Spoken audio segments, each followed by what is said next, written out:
Voilà, bien, bonjour à tous. Aujourd'hui, je vais essayer de faire un petit film pour vous faire part de mon retour d'expérience sur les tomates cœur de bœuf que j'ai plantées dans la serre. Alors, la première des choses que je voudrais vous faire voir, la serre est divisée en deux. Il y a une partie sur la gauche et une partie sur la droite. A priori, on s'en aperçoit pas trop d'ici parce qu'on est toujours à l'extérieur, on est sur les bordures. On a l'impression que tout est réussi, mais vous allez voir qu'on ne réussit jamais toujours tout, et que quelquefois on a des bonnes et des mauvaises surprises. Alors, pour vous situer le contexte, déjà, je vais me déplacer un peu sur la gauche et je vais vous faire voir la rangée d'arbres et de plantes diverses qui sont le long de la serre ici. Tous ces arbres et plantes vont faire de l'ombre l'après-midi, ce qui fait que la partie qui est située à gauche de la serre va bénéficier d'un temps d'ensoleillement moindre par rapport à la partie qui est située sur la droite. Voilà. Et donc, qui dit temps d'ensoleillement dit aussi chaleur.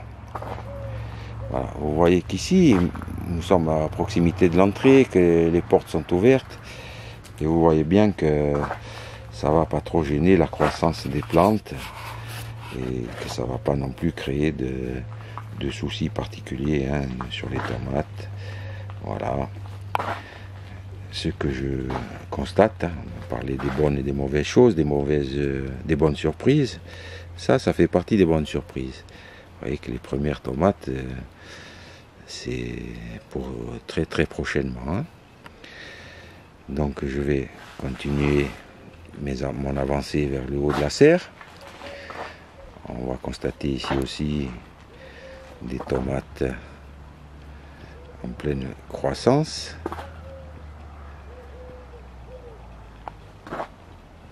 Je ne sais pas si on les voit très bien, parce que moi j'ai du mal à les voir. Oui, je les vois. Voilà.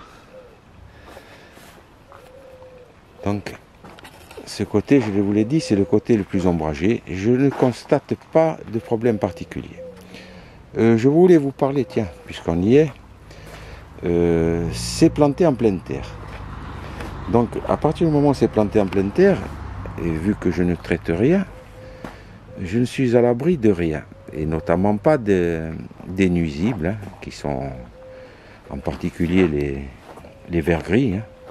C'est un papillon qui vient pondre la nuit et qui nous fait des larves, et ces larves, elles sont friandes de tout ce qui est tendre, que ce soit des plants de tomates, des salades, des poireaux, des oignons petits. Tant que c'est tendre, elles vont se nourrir de ça. Alors moi, dès que j'ai un pied qui meurt, je le remplace. Et là, je l'ai remplacé à partir de gourmands. Voilà. Et vous voyez bien qu'il y a un retard, un décalage par rapport aux premières tomates. Mais jamais je ne me décourage. Chaque fois que j'ai un pied qui meurt, c'est le cas ici aussi, je le remplace à partir d'un gourmand. Et un gourmand, ça me permet de gagner à peu près un mois à un mois et demi par rapport à une graine si j'étais reparti de zéro. Voilà. Ceci dit, maintenant, on va avancer jusqu'en haut. Là, c'est juste pour vous faire voir ce dont je suis le plus fier. C'est les premières tomates. Alors les premières tomates, on a déjà vu une tout à l'heure, mais ici, on va en voir deux. On va en voir deux autres. Alors celle-là, c'est pour très bientôt. Là, elles sont bien lourdes, bien gorgées d'eau. On le sent au poids. Voilà.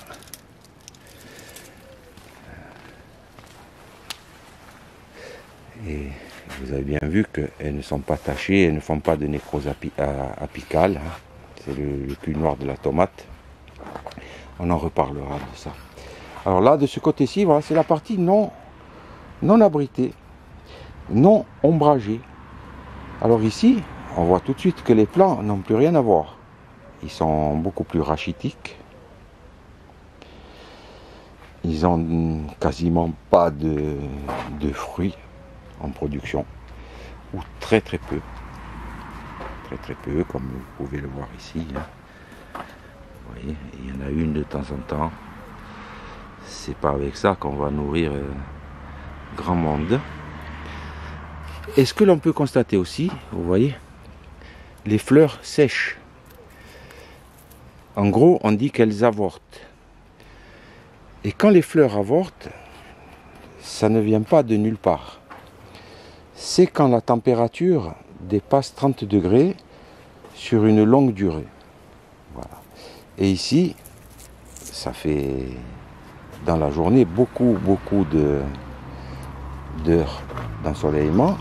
Et c'est l'endroit le plus chaud de la serre, vu que de ce côté-ci, je ne sais pas si le soleil ne va pas trop nous gêner, mais de ce côté-ci, on n'a pas d'arbres pour nous faire de l'ombre. Donc tous les plants meurent, avortent. Voilà.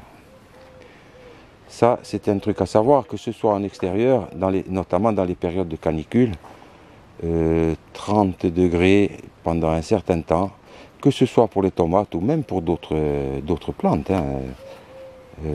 Les fleurs ne vont pas produire, elles ne vont pas se polliniser. Voilà. Alors ce que je disais tout à l'heure, et j'y reviens ici, vous voyez le cul de la tomate, alors je vais essayer de pas trop bouger, le cul de la tomate il est pas taché de noir. Et ça j'en suis relativement fier parce que ce que je fais pour éviter ça, c'est de nourrir mes tomates. D'habitude, je les nourris directement dans le sol en brûlant la cendre, en répartissant la cendre que j'ai brûlée tout l'hiver, que vous pouvez voir ici. Voilà, alors là vous la voyez, mais je l'ai même pas dégrossie, je la mets carrément avec les petits morceaux de bois qui restent, à peu près tous les 10 jours lors d'un arrosage. Je rajoute une poignée de cendre de chêne dans les sillons, ce qui va aider à fixer le calcium, à produire du calcium pour les tomates. Et du coup, il n'y aura pas la nécrose apicale. Alors, la nécrose apicale, elle arrive aussi, surtout lorsque la plante est stressée, et notamment le stress hydrique. Le stress hydrique, c'est un coup le manque d'eau, la sécheresse, et un coup trop d'eau. Donc c'est à nous de jongler avec tout ça, de faire en sorte de garder l'humidité à peu près constante.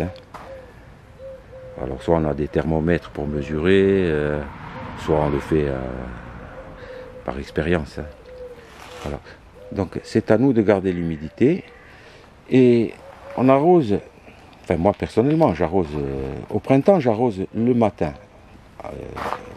Je parle surtout pour les tomates qui sont en extérieur, parce que je sais qu'elles ne vont pas, que l'eau ne va pas s'évaporer dans la journée. Les températures sont encore relativement supportables et il n'y a pas de souci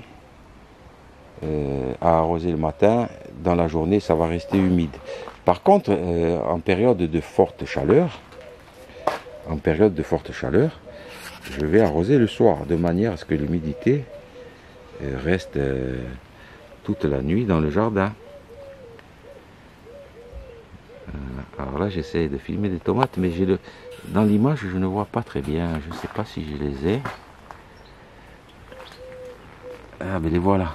Les voilà, je pouvais les chercher. Là, on voit qu'elles sont belles, que ça produit pas mal. Malgré le fait que la cœur de bœuf ne soit pas une tomate très productive. Il faut le savoir. C'est une des meilleures tomates, à condition que ce soit la vraie cœur de bœuf. Il est hors de question d'aller acheter de la Côtelée et dire que c'est de la cœur de bœuf, parce que c'est surtout un produit marketing.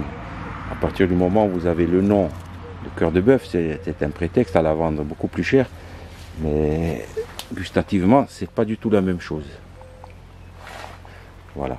Alors pour en revenir à mes arrosages, en période de forte canicule, je vais peut-être parce que j'en ai entendu parler, je vais peut-être essayer d'arroser par aspersion. Il semblerait, c'est une expérience à faire, qu'on puisse arroser par aspersion et que la plante apprécie ça et qu'il n'y a aucun risque de développer du mildiou. Voilà. En gros, c'est tout ce que j'avais à dire. J'ai peut-être oublié certaines choses. Alors voilà, hein. C'est une expérience que je fais. C'est pas toujours réussi. Les bêtises, on en fait tous. On n'a jamais la vérité absolue, hein. Chacun fait à sa façon. Moi, je tente. Il y a des fois où ça marche, des fois ça marche pas, mais j'en tire toujours des leçons. Voilà. Ici, pour terminer, vous voyez qu'il y a des tomates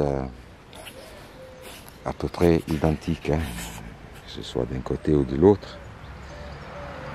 Voilà, c'est des cœurs de bœuf. Alors pourquoi je dis à peu près identiques? Parce qu'elles ne sont pas tout à fait identiques. Cette partie-là a été faite avec des gourmands que j'ai replantés dans des godets. Et regardez, elles sont aussi belles et elles vont être aussi productives que les autres qui ont été faites avec des graines. Sauf que les gourmands, pour en arriver au même stade, j'ai économisé 1 mois et demi par rapport à la graine. La graine, ça m'a coûté 1 mois et demi de temps en plus. Et le résultat est le même. Donc quelquefois, lorsqu'on veut gagner du temps, il faut connaître certains trucs et astuces. C'est un peu comme une bouture. Ça fonctionne pareil. Garder un peu l'humidité. Voilà pour aujourd'hui, hein, ce qui ressort de mon expérience. Alors encore une fois, c'est pas forcément la vérité pour partout. Chacun a un terrain différent, une nature du sol différente, une manière de travailler différente. C'est juste pour vous faire partager mon expérience et je continuerai à le faire pour voir un peu jusqu'où ça nous mène, si cette année ça a été une bonne année ou pas. Ça peut arriver aussi.